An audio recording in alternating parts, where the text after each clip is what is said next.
santos días, mis queridos hermanos. Les saludamos con alegría en esta segunda semana, en este segundo sábado del tiempo de Adviento, vísperas para la Semana de la Alegría. Recuerden ustedes que el Adviento tiene la tercera semana en tiempo de alegría, en color rosa, como color litúrgico. Y bueno, pues en esta preparación vamos a tener nosotros nuestro programa del día de hoy, que suba de tono esa alegría que ya traemos en este tiempo, aún en medio del dolor que podamos estar sufriendo y de la incertidumbre que estamos viviendo en medio de esta pandemia que nos trae azorrillados, pero que con la fe y la esperanza inamovibles podemos nosotros salir adelante. Enviamos un saludo y un abrazo a Noemí, quien nos ayuda a que este programa llegue a sus oídos en su trabajo, en los controles, como lo hace cada semana, con ese gusto y esa alegría de ella.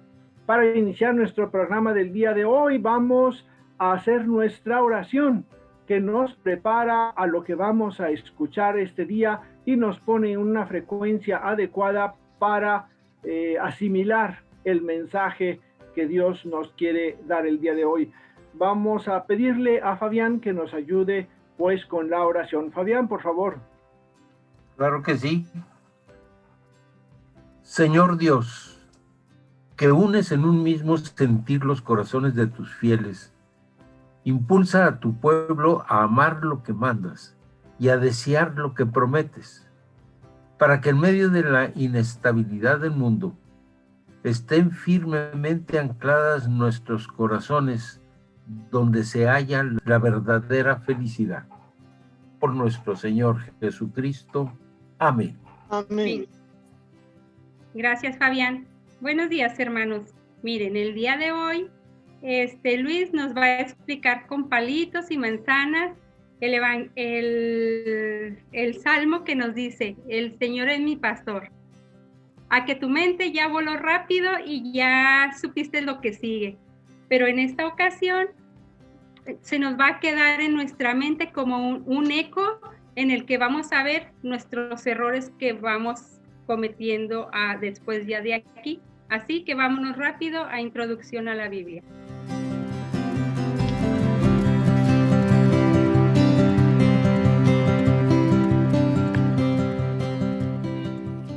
Muy buen día, mis queridos hermanos. Hoy nos adentraremos de lleno en ese salmo que mencionaba Lupita, un salmo muy querido por muchos de nosotros, es uno de mis favoritos en lo personal. Este salmo tiene dos simbolismos muy interesantes. El Salmo 23 es muy corto realmente, tiene nada más 6 versículos, pero está lleno de una riqueza que invariablemente nos va dejando saturados, de una paz que es insondable y de un consuelo que es extraordinario.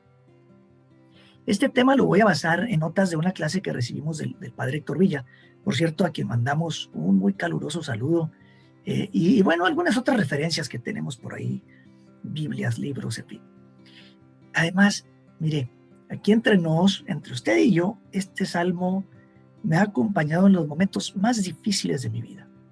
Entonces lo compartimos pues. Nos dicen los estudiosos que se puede leer en 2 partes, del versículo 1 al 4 y el 5 y 6. Y entonces con eso vamos a entrar a ese primer simbolismo que tiene este salmo, el pastor. Versículos del 1 al 4. Inicia diciendo: el Señor es mi pastor. Y si nos quedamos un momento ahí, cerramos los ojos abriendo el corazón, podemos imaginar un poco lo que es un pastor. Es una persona que guarda, que guía, que apacienta el ganado, en este caso un rebaño de ovejas, y era uno de los oficios principales en la antigüedad, fíjese, sobre todo para el pueblo de Israel. Además, no había pozos eléctricos, no había tuberías, no había esas cosas que tenemos ahora. Estamos hablando de 2500 años hace, más o menos, quizás. Pero, bueno, este es el pastor. Y la oveja es un animal realmente indefenso. La única forma en que se puede defender es dando topes. No tiene garras, no tiene colmillo, no muerde, no tiene veneno, no, nada. Solo puede dar topes. Pero su carne es muy preciada por los depredadores, además de que la lana es muy preciada por el hombre, sí, pero los depredadores le echan el ojo de punto de vista una buena cena, ¿no? La oveja no tiene un buen sentido de orientación, fíjese.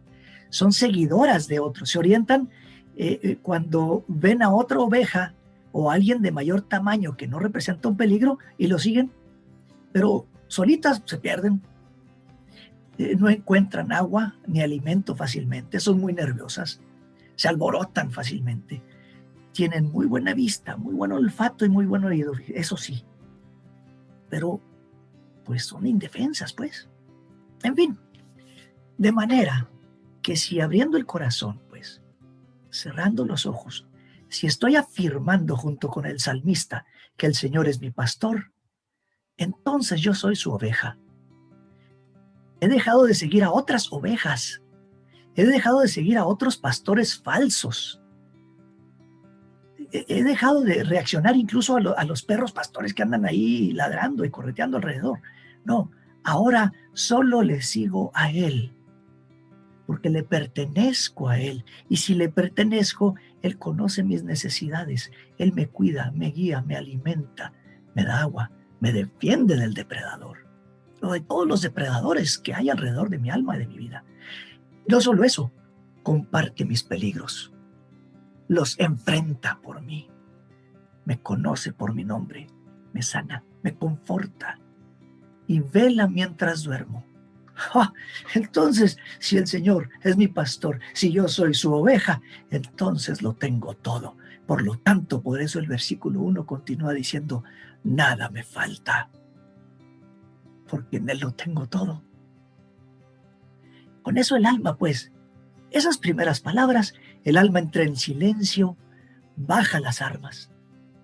Y al bajar las armas, me quito la armadura, dejo pendientes que traigo por ahí, apago todas las luces interiores y muestro el alma tal cual es a Dios. Ahí estoy viendo mis carencias, lo que soy, lo que puedo ofrecer como su oveja. Ahora quiero ser oveja mansa. Y volteo a ver a mi pastor y llego a la misma conclusión que escribió Santa Teresa de Ávila. Solo Dios basta, porque el Señor es mi pastor, nada me falta. Es una forma magisterial, dígame si o no, de dar entrada al resto de esta primera parte. Con esas cuantas palabras nos lleva a contemplarle llenos de paz un momento. Viendo mis notas por ahí, el Padre Villa nos enseña que en los primeros 4 versículos dice, para el semita, para el geógrafo, la persona que escribió esto entonces, las personas que vivían en aquellos entonces, el pastor es algo más que un simple guía.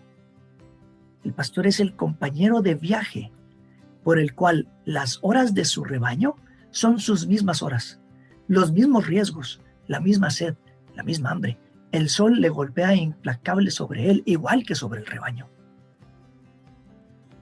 Esa es la calidad de pastor que tenemos tú y yo. Luego sigue diciendo el Salmo del 1 al 3, sigue diciendo el 2 y el 3, del 1 al 3, dice, en verdes pastos Él me hace reposar y a donde brota agua fresca me conduce. Fortalece mi alma, por el camino del bueno me dirige por amor de su nombre. Fíjese, el color verde se identifica con el color de la vida sobre la tierra. El color que da un indicativo, un simbolismo de renacimiento a la llegada de la primavera. Hay un significado de renovación, pues, de vida, de renovación espiritual. Por eso habla de verdes praderas. Es el color de la esperanza, mi querido hermano, la nueva vida, la vida eterna, además. Esos son esos verdes pastos de los cuales habla el salmista aquí.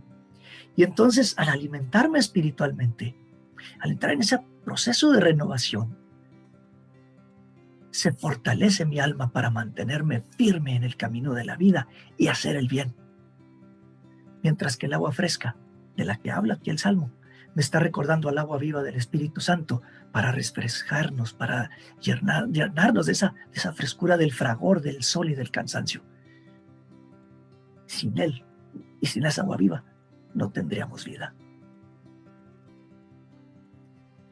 Continúo con el versículo 4.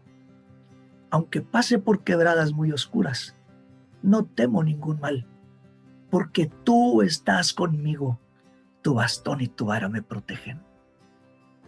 ¡Ja! Aquí está el corazón del poema, nos dice el Padre Villa. En esa expresión, tú estás conmigo. Esa es la parte central del Salmo. Aquí, del punto de vista literario y espiritual, la parte central. La razón de todo es que Él siempre está conmigo, siempre está contigo. Yo a veces me distraigo, ando siguiendo a otros, ando leyendo cosas de noticias y otras cosas que me distraen. Tomo otros caminos, tengo otros pensamientos que me desvían, me separo de la manada, lo que sea. Pero Jesús siempre está conmigo. Aquí nos evoca la imagen del buen pastor del que habla el Evangelio de Juan. Una y otra vez lo podré repetir, Él siempre está conmigo, aunque estés en los peores vendavales de la vida, en la agonía incluso, siempre está contigo.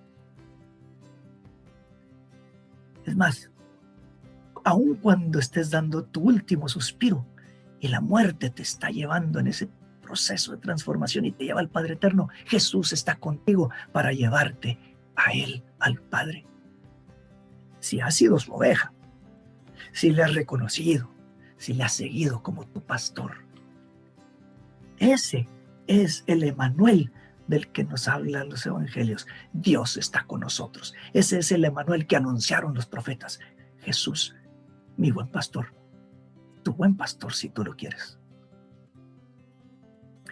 Ahora en este versículo también en el 4, el bastón, en otras traducciones dice cetro, es el símbolo del poder de Dios. Y la vara, que en otras traducciones dice el cayado, esa vara simboliza la guía, la protección, la seguridad para la oveja. Era una especie de vara, de bastón largo, así como con un curveado, con un ganchito en un extremo, con el cual los pastores guiaban el rebaño. Ese gancho también lo usaba el pastor para utilizarlo y jalar la cabeza a la oveja que caía en un hoyanco. Y entonces con eso la sacaba de ahí para regresarla segura. Entonces te guía, te protege, te cuida, te alimenta, todo. Ahora bien, aquí se acaba esa primera parte que hablamos. Y de repente, este caso da un giro inesperado, porque el salmista se toma de una imagen poética de pastor a una imagen poética de anfitrión en el versículo 5. Y dice, me sirves a la mesa frente a mis adversarios. Con aceites tú perfumas mi cabeza y rellenas mi copa.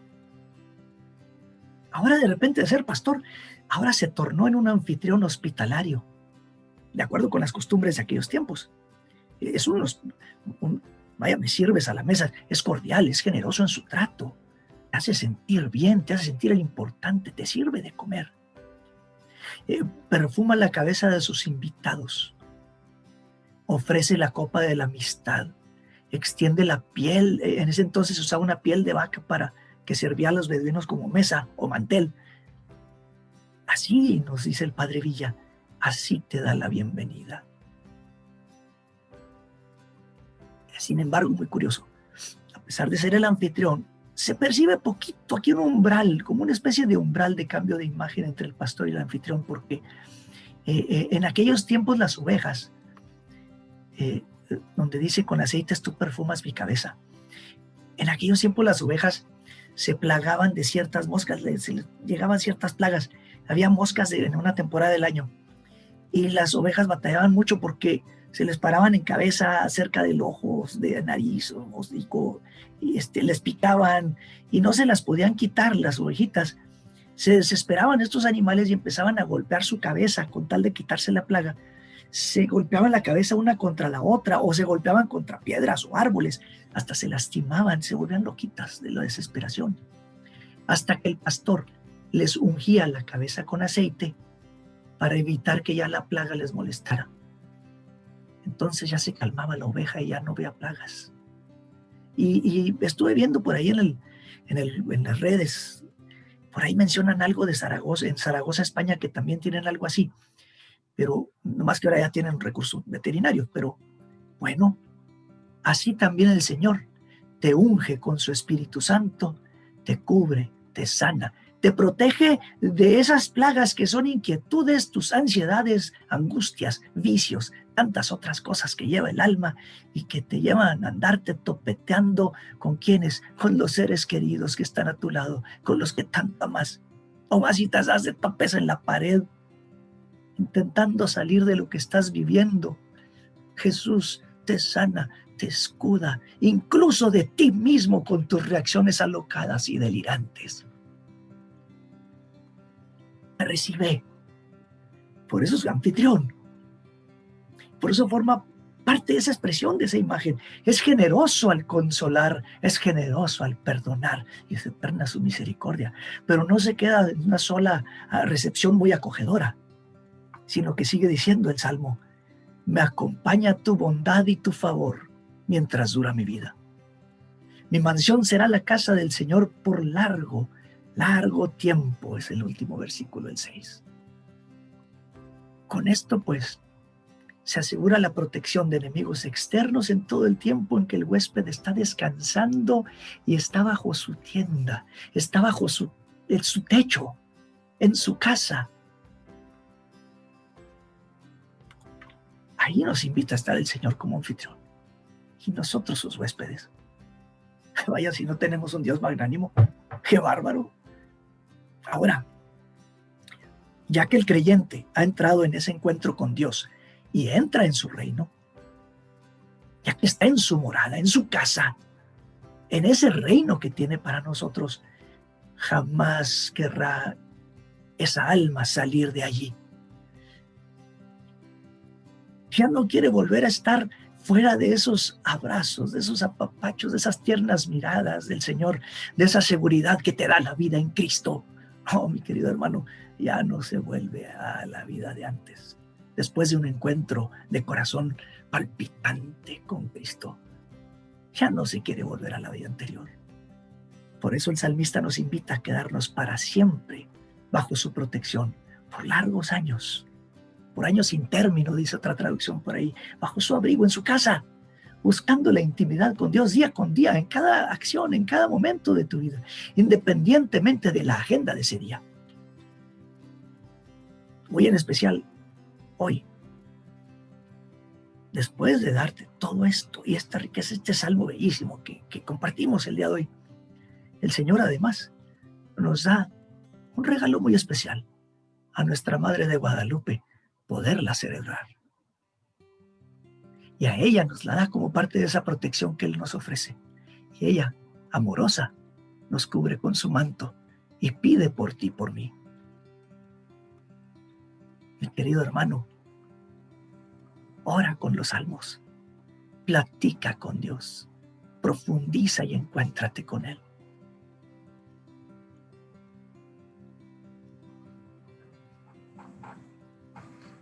Híjole, Luis, muy cierto lo que has comentado.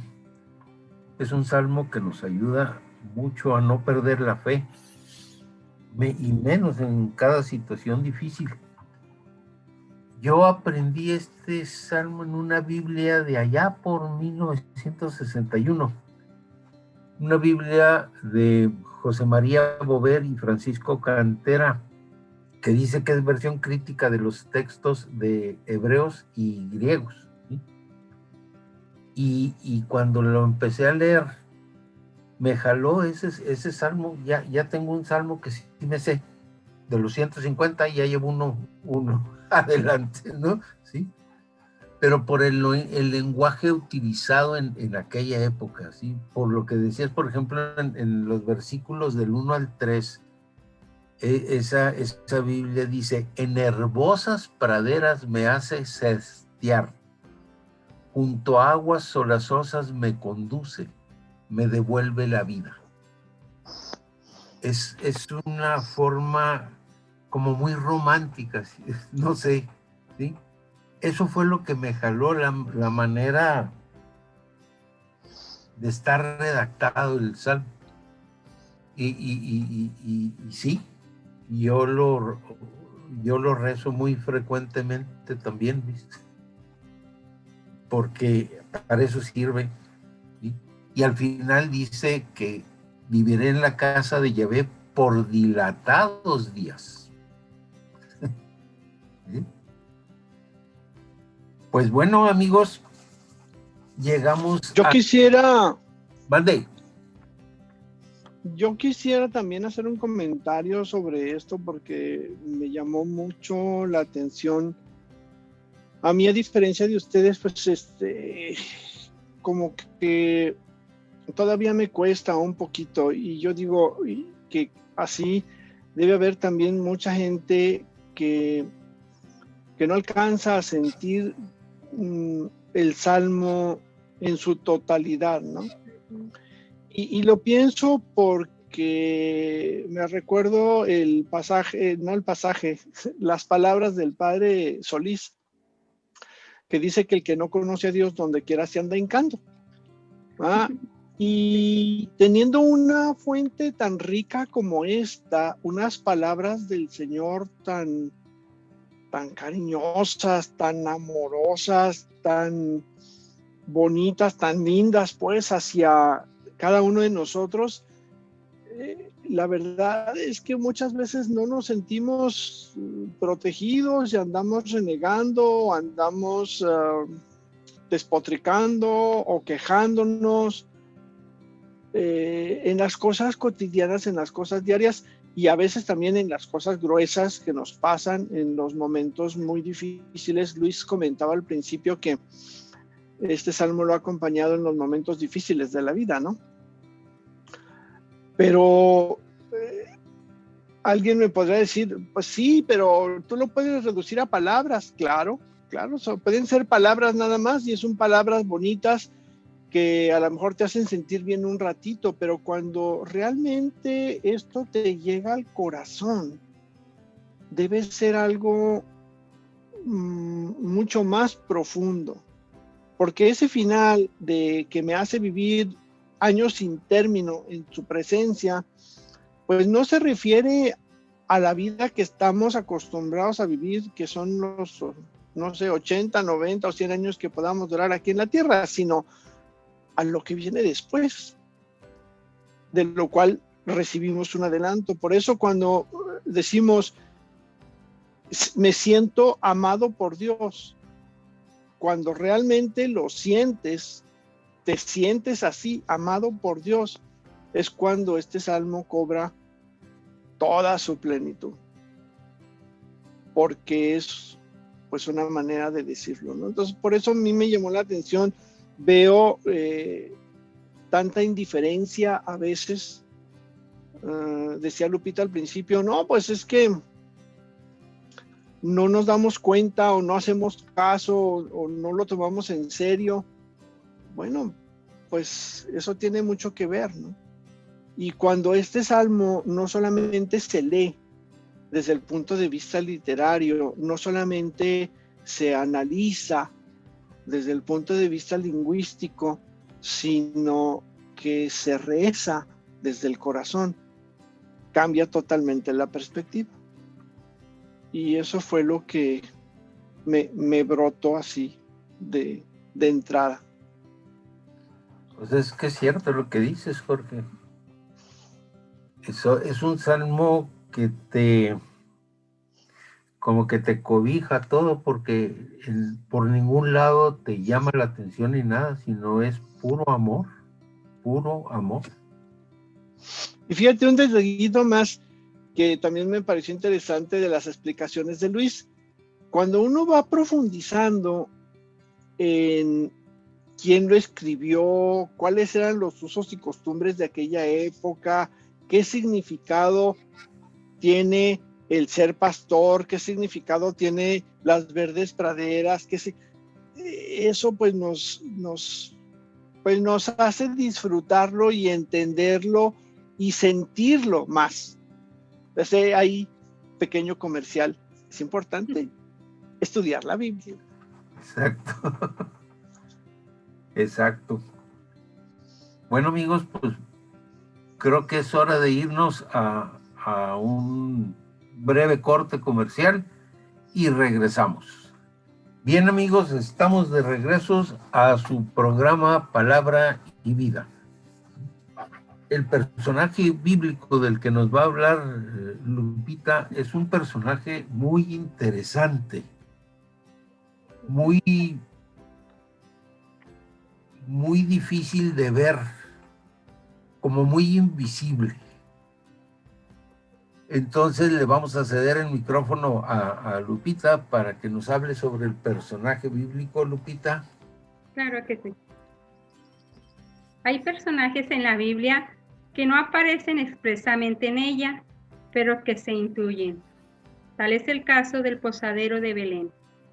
Lo más cercano a este personaje es la referencia del Evangelio de San Lucas, que nos dice que Jesús nació en un pesebre porque no había lugar para ellos en la posada. Algunas Biblias lo traducen como alojamiento o habitación, casa o mesón. El caso es que aunque no aparece un posadero o mesonero como tal en los evangelios, el personaje nos resulta familiar por las posadas y las pastorelas. El personaje se intuye porque hubo necesariamente alguien que no les dio hospedaje a los peregrinos. Pues aún de estos personajes podemos sacar provecho.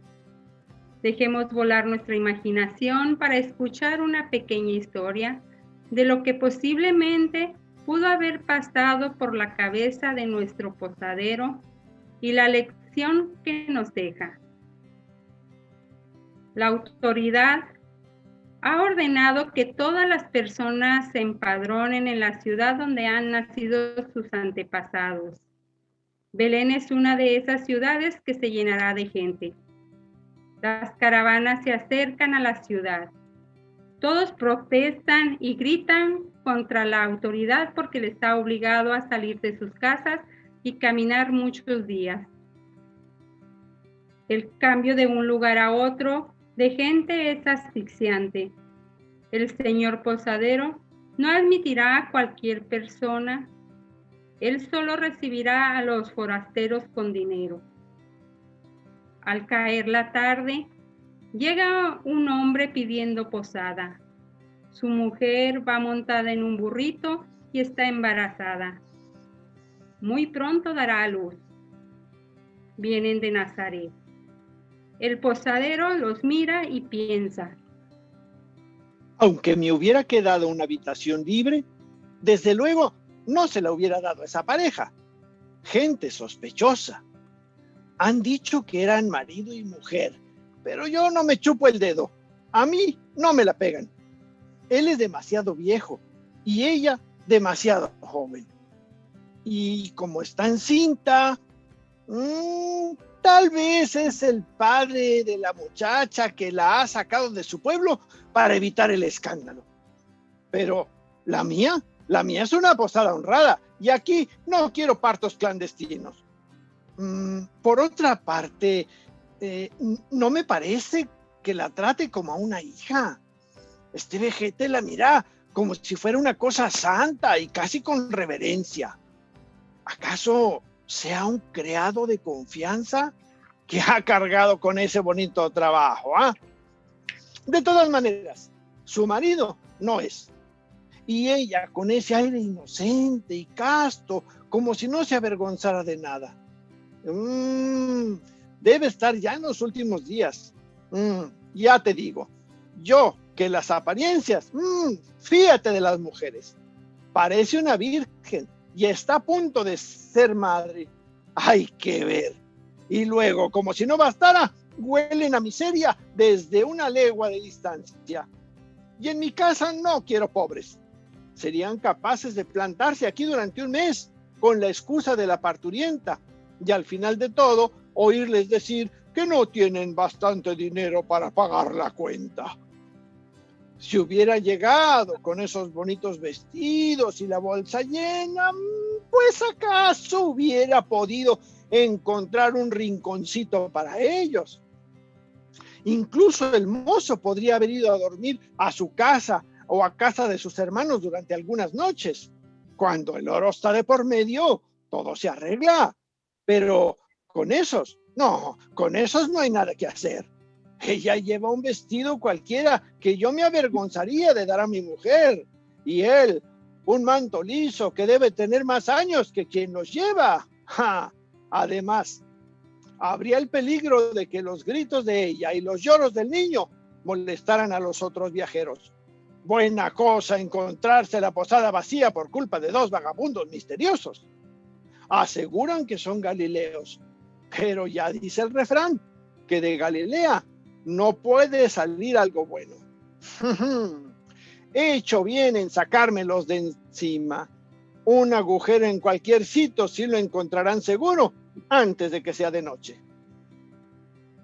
Al día siguiente, llegaron las noticias hasta su puerta, que había nacido el Mesías en un pesebre, porque no había hallado lugar en la posada. El posadero se coge la cabeza con las manos y piensa: ¿qué he hecho yo? ¿Qué pasa que todo el mundo me culpa? ¿Qué es esta historia? Un recuerdo llega a su mente. Cuando era niño, su padre le dijo que era Belén la ciudad donde iba a nacer el Mesías. Lo había olvidado. Él vive para sus negocios y sabe poco de estas cosas, pero que le digan que ha cerrado la puerta a un niño, eso no lo consiente. Del fondo de su corazón, dice con palabras sinceras: Perdón. ¿Y ahora qué puedo hacer? ¿Cómo le gustaría volver la historia al principio para darles la mejor habitación? Pero ya era tarde. Reflexionemos, hermanos. Si en alguna ocasión hemos vivido como el posadero, solo para nuestras necesidades o negocios, y nos hemos alejado de Dios, no es tarde, todavía es tiempo. El Señor volverá a pasar. Abre bien los ojos de tu corazón, porque llamará a tu puerta, disfrazado como de joven sin trabajo, como una familia con hambre, como un anciano solo, como un enfermo que no tiene para curarse, como un niño abandonado, como un extranjero sin papeles, como una mujer maltratada. Pasará y entonces no pierdas de nuevo la ocasión de abrirle la puerta. Hazle entrar para curar sus heridas y atenderlo con todo el cariño que puedas. Y no esperes a que llegue de verdad tocando a la puerta de tu casa. Estamos hablando de abrir las puertas de tu corazón para una ayuda sostenida.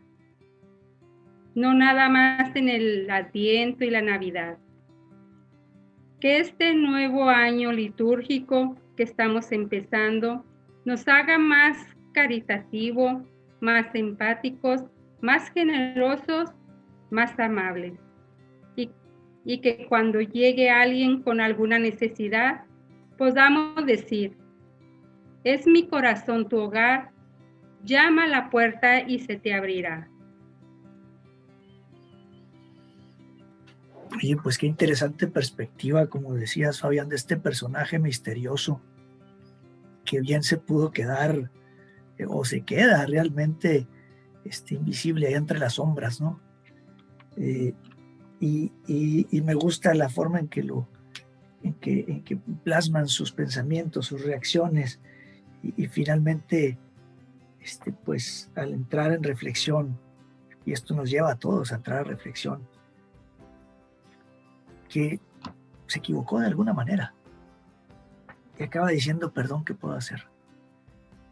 Ahí la parte fundamental del crecimiento humano y espiritual de una persona que reconoce que ha fallado, que reconoce que ha tomado la actitud y la decisión incorrecta en su vida y que está dispuesto a enderezar rumbo. Y para ello, obviamente, pues todavía es tiempo, nos dijo Lupita. Todavía es tiempo. El Señor volverá a pasar y el Señor sigue estando alrededor de nosotros, porque en el Salmo nos dijo: está contigo. Solo es cosa de volvernos hacia Él, de dar un cambio de corazón y de empezar a abrir los ojos, no nada más a nuestros problemas, a nuestras propias luchas, a nuestros propios esfuerzos, y dejar también que el Espíritu Santo entre para que nuestros egoísmos salgan, y entonces poder tener una mejor perspectiva de la vida y abrir nuestro corazón a ser más humano y a tender la mano a quien lo necesita, porque no falta quien lo necesite. Fíjate que yo conecto este personaje bíblico, que no es personaje bíblico directo, pero de alguna manera aparece ahí. Y lo hemos traído a través de todo lo que mencionaba Lupita, la tradición y las posadas y todo esto, con el Salmo 23 en el sentido siguiente.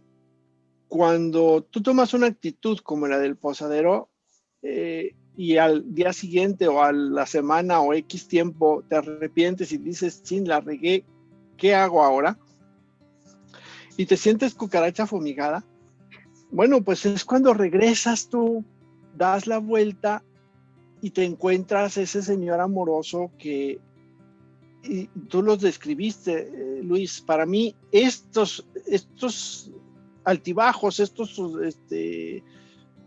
problemas, estas broncas que se tienen en la vida cotidiana son esos rasguños, esas moscas molestas que no te dejan en paz y que de alguna manera tratas de quitártelas, pero no puedes, y te encuentras con ese abrazo amoroso del Señor. Esa es mi conexión de los dos temas, ¿no? Sí, definitivamente se unen, se enriquece esto de una manera maravillosa. Pero bueno, ¿qué les parece, mis hermanos? Si pasamos ahora ya a la parte final del programa con el magisterio de la iglesia, que Fabián nos trae un tema también muy interesante. Adelante, Fabián. Gracias, Luis.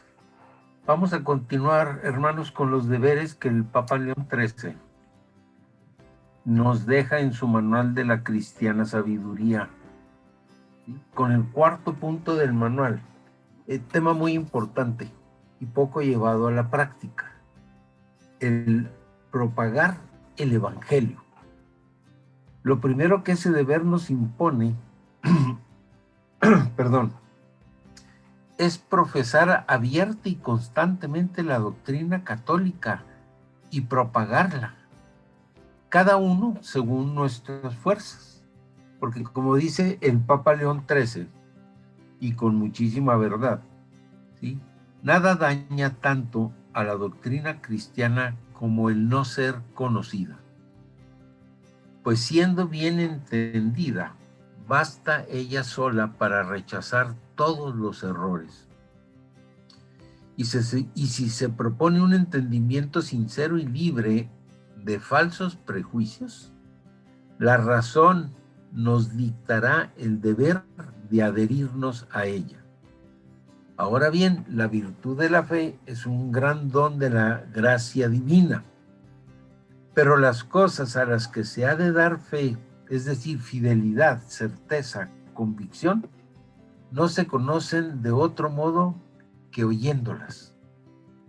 Y esto nos lleva a lo que dice San Pablo en Romanos 10, 14, 17. ¿Cómo creerán si no han oído hablar de él? ¿Cómo oirán si nadie les anuncia? La fe nace de la predicación y lo que se proclama es el mensaje de Cristo. Entonces, si la fe es necesaria para nuestra salvación, se entiende que es completamente indispensable que se predique la palabra de Cristo. Y en este punto nos dice, como lo menciona Lucas en Hechos 20:28, cuídense ustedes y cuiden a todo el rebaño que el Espíritu Santo les encomendó como a pastores de la iglesia de Dios, que Él adquirió pagando con su sangre. ¿Y cómo tiene que ver con el Salmo 23, verdad? El cargo de predicar, es decir, de enseñar, por derecho divino, es competencia de los maestros a los que el Espíritu Santo ha instituido obispos para gobernar la iglesia de Dios y principalmente al pontífice romano, vicario de Jesucristo, puesto al frente de la Iglesia Universal con potestad suma como maestro de lo que se ha de creer y obrar. Pero aquí León XIII nos hace una aclaración, válgame, que elimina cualquier excusa de las que somos muy dados a luego encontrar, ¿sí?, que pudiéramos tener para escaparnos del deber de predicar la palabra de Dios. Dice León XIII, sin embargo, nadie crea que se prohíbe a los particulares poner en uso algo de su parte, sobre todo a los que Dios concedió una buena inteligencia y el deseo de hacer bien, los cuales, cuando el caso lo exija, pueden fácilmente no ya arrogarse el cargo de doctor, pero sí comunicar a los demás lo que ellos han recibido, siendo así como el eco de la voz de los maestros. Y de hecho, los padres del Concilio Vaticano II, ¿sí?, a ellos les pareció muy oportuno y muy provechosa la colaboración de los particulares, que hasta juzgaron exigírnosla, ¿sí?, en la Constitución dogmática Filius Dei, Hijo de Dios. Y en el penúltimo párrafo de la Constitución nos dice: así pues, cumpliendo nuestro oficio pastoral supremo, suplicamos por el amor de Jesucristo y mandamos por la autoridad de aquel que es nuestro Dios y Salvador, a todos los fieles cristianos, especialmente las autoridades y a los que tienen el deber de enseñar, que pongan todo su celo y empeño en apartar y eliminar de la Iglesia estos errores y en difundir la luz de la fe purísima. Es muy importante lo que ya en varias ocasiones hemos comentado en este programa, lo necesario que es conocer con claridad lo que es la verdadera enseñanza de las Sagradas Escrituras. Y hace poquito lo acaba de comentar ahorita Jorge, la necesidad de estudiar las Sagradas Escrituras, ¿sí? Es porque es conocer la palabra, comprenderla, abrir el corazón para que ella misma nos convenza, mantenernos constantemente en una experiencia con Dios y en obediencia total a sus palabras.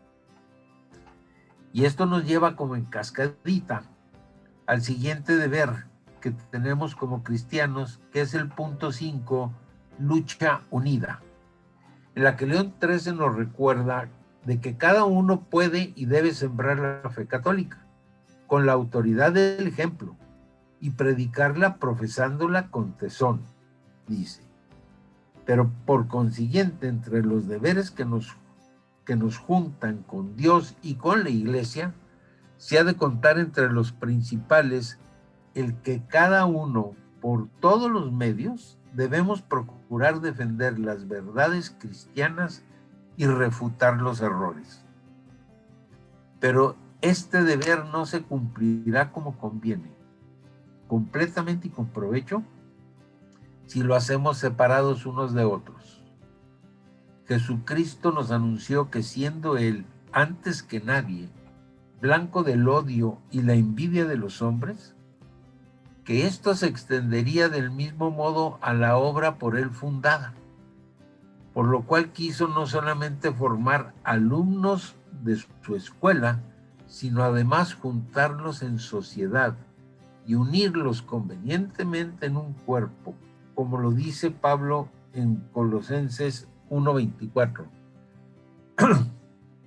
Ahora me alegro de sufrir por ustedes, porque de esta manera voy completando en mi propio cuerpo lo que falta a los sufrimientos de Cristo para bien de su cuerpo, que es la Iglesia, y cuya cabeza es el mismo.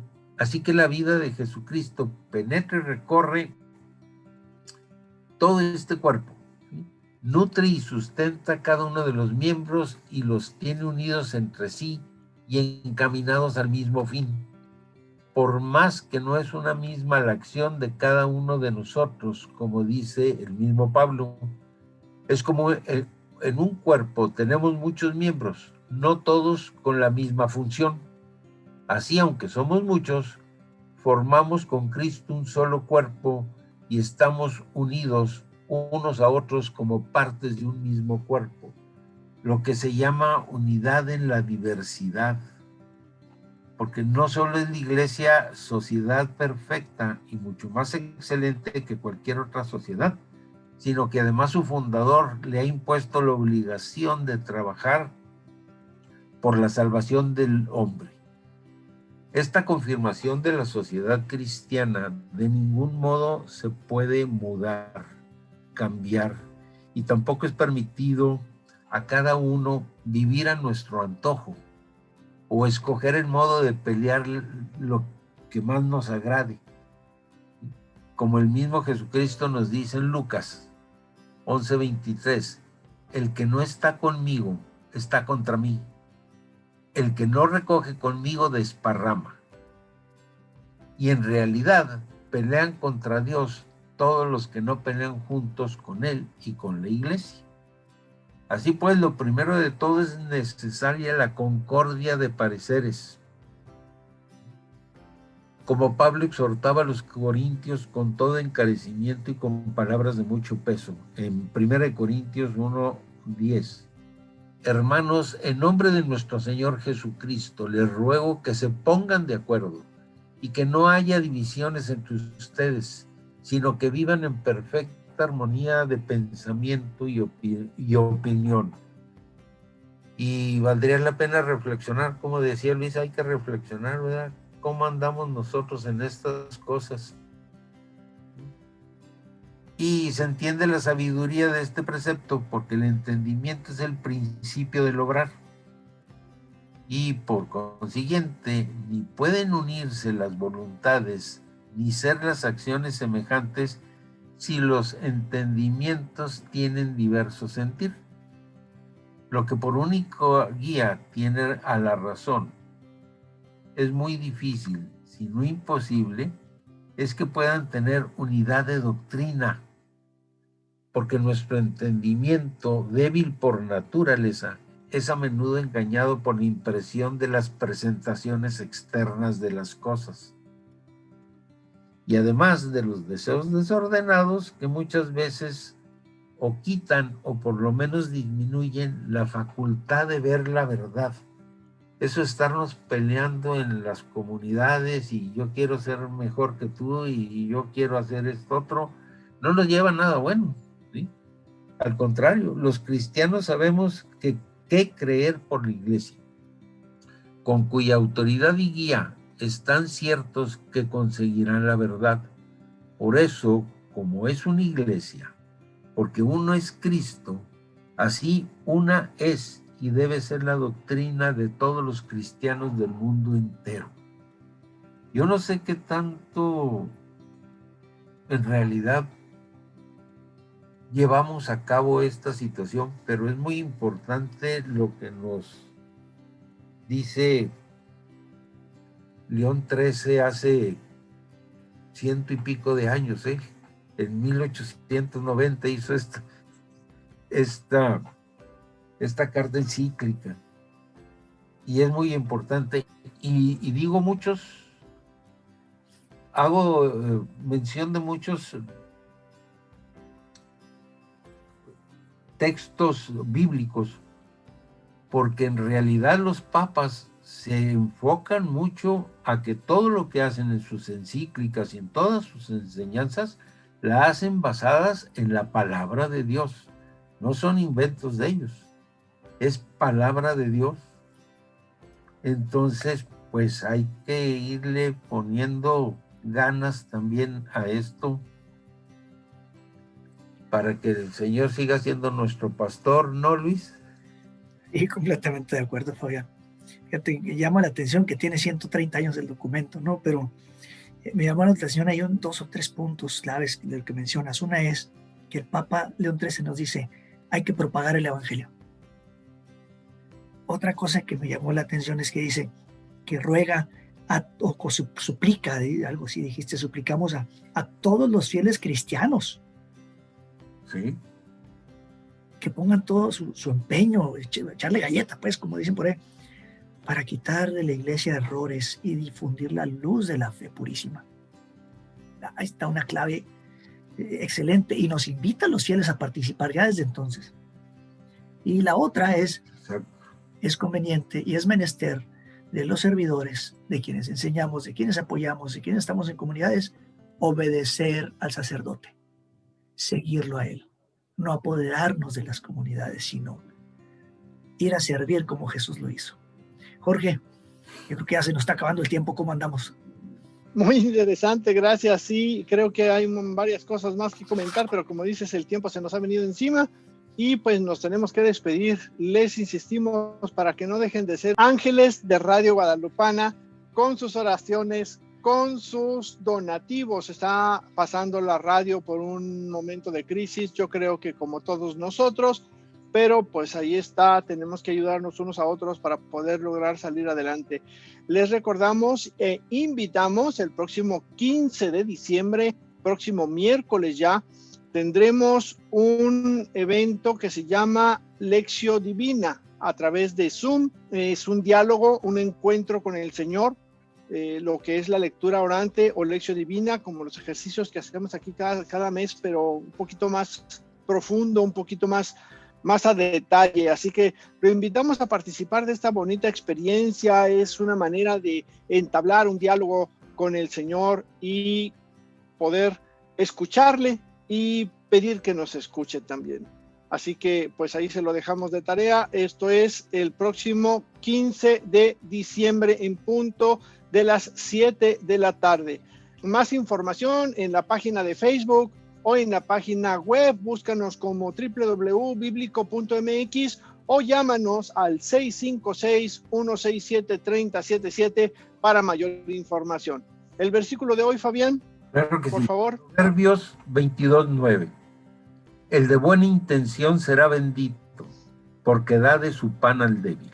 Muchas gracias. Lupita se tuvo que retirar, pero pues nosotros tres nos despedimos con alegría y con la esperanza de que la información compartida haya sido de utilidad y que el amor y la paz de Dios les acompañen siempre. Estuvimos con ustedes Fabián, Luis, Jorge y Lupita en una emisión más de Palabra y Vida. y Vida.